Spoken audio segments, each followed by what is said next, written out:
ಬೆನ್ನ ಹಿಂದೆ ಮಾತಾಡಿಕೊಂಡು ನಿಮಗೆ ತುಂಬ ಜನ ಡಿಸ್ಟರ್ಬ್ ಮಾಡ್ತಾ ಇದ್ದಾರಾ? ಬರೀ ಶಾಪ ಹಾಕೋರು, ನಿಮ್ಮನ್ನು ಬೈಯೋರು, ನಿಮ್ಮನ್ನು ಹೀಯಾಳ್ಸೋರೇ ನಿಮ್ಮ ಲೈಫಲ್ಲಿದ್ದಾರಾ?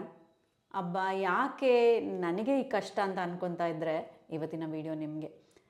ಫಸ್ಟ್ ಥಿಂಗ್, ನೀವು ಅವರೆಲ್ಲರಿಗೂ ಥ್ಯಾಂಕ್ಸ್ ಹೇಳಬೇಕು.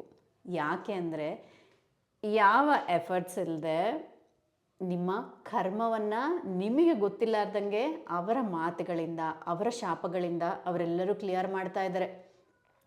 ಸ್ನೇಹಿತರೆ, ಹಿಂದೆ ನಾವು ಏನೇನೆಲ್ಲ ಸರಿಯಲ್ಲದ ಕರ್ಮ ಮಾಡಿರ್ತೀವಲ್ವ, ಅದನ್ನು ನಾವು ಅನುಭವಿಸೇ ಕ್ಲಿಯರ್ ಮಾಡ್ಕೋಬೇಕು ಅನ್ನೋದಿಲ್ಲ. ಈ ಥರ ವ್ಯಕ್ತಿಗಳು ನಮ್ಮ ಲೈಫಲ್ಲಿ ನಮಗೆ ಸಹಾಯನೇ ಮಾಡ್ತಾ ಇರ್ತಾರೆ. ಆ ಯೂನಿವರ್ಸ್ ಹೇಳುತ್ತೆ, ಯಾರ್ಯಾರು ನಿನಗೆ ಬೇಡವಾದ ಮಾತುಗಳನ್ನೆಲ್ಲ ಹೇಳ್ತಾ ಇರ್ತಾರಲ್ವ, ನಿನಗೆ ಶಾಪ ಹಾಕ್ತಾ ಇರ್ತಾರಲ್ವ, ಅವರೆಲ್ಲರೂ ಕೂಡ ನಿನ್ನ ಕರ್ಮವನ್ನು ಅತಿ ಸುಲಭವಾಗಿ ಕಳೀತಾ ಇದ್ದಾರೆ ಅಂತ.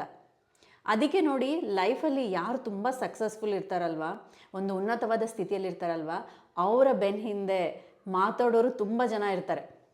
ಯಾಕೆ ಅಂತಂದರೆ ಇವರ ಮಾತುಗಳು, ನೆಗೆಟಿವ್ ಮಾತುಗಳು ಅವ್ರಿಗೆ ಬ್ಲೆಸ್ಸಿಂಗ್ ಆಗಿ ಅವರ ಲೈಫಲ್ಲಿ ಮತ್ತಷ್ಟು ಗ್ರೋತನ್ನು ಅವರು ನೋಡ್ತಾ ಇರ್ತಾರೆ. ಸೊ ಅದಕ್ಕೆ ನಿಮಗೆ ಯಾರೇ ಶಾಪ ಹಾಕಿದ್ರು, ಯಾರೇ ನಿಮಗೆ ಬೈತಾ ಇದ್ರು, ಯಾರೇ ನೆಗೆಟಿವ್ ಕಮೆಂಟ್ ಮಾಡಿದ್ರು, ಯಾರೇ ಏನೇ ಅಂದ್ರೂ ಕೂಡ ನೀವು ಅಂದ್ಕೊಳ್ಳಿ, ಇವರ ಈ ನೆಗೆಟಿವ್ ಮಾತುಗಳೆಲ್ಲನೂ ಕೂಡ ನನಗೆ ಒಂದು ಆಶೀರ್ವಾದ ಥರ. ಯಾಕೆ ಅಂದರೆ ನನ್ನ ಕರ್ಮವನ್ನು ಕ್ಲಿಯರ್ ಮಾಡ್ತಾ ಇದ್ದಾರೆ.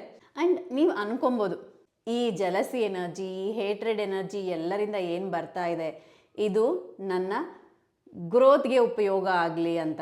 ನಿಮಗೆ ಹೇಟ್ರೆಡ್ ಮಾತಾಡಿ ಏನೇ ಶಾಪ ಹಾಕಿದ್ರೂ ಕೂಡ ನೆಗೆಟಿವ್ ಆಗಿ ರಿಯಾಕ್ಟ್ ಮಾಡಬೇಡಿ. ವಾಪಸ್ ಮಾತಾಡಿದ್ರೆ ಏನಾಗುತ್ತೆ, ಮತ್ತೆ ಆ ಸೈಕಲ್ ರಿಪೀಟ್ ಆಗ್ತಾ ಹೋಗುತ್ತೆ. ಸೊ ನೀವು ನಿಮ್ಮ ಲೈಫಲ್ಲಿ ಆ ಗ್ರೋತ್ ನಿಮಗೆ ಬೇಕು ಅಂತಂದರೆ ಈ ಸತ್ಯವನ್ನು ತಿಳಿರಿ.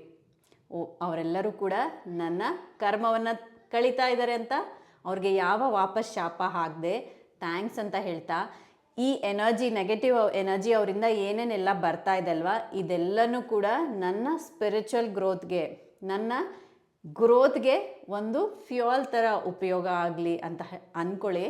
ವಿತಿನ್ ನೋ ಟೈಮ್ ಲೈಫಲ್ಲಿ ಗ್ರೇಟೆಸ್ಟ್ ಚೇಂಜಸನ್ನು ನೀವು ನೋಡ್ತಾ ಹೋಗ್ತೀರಾ. So what do you say?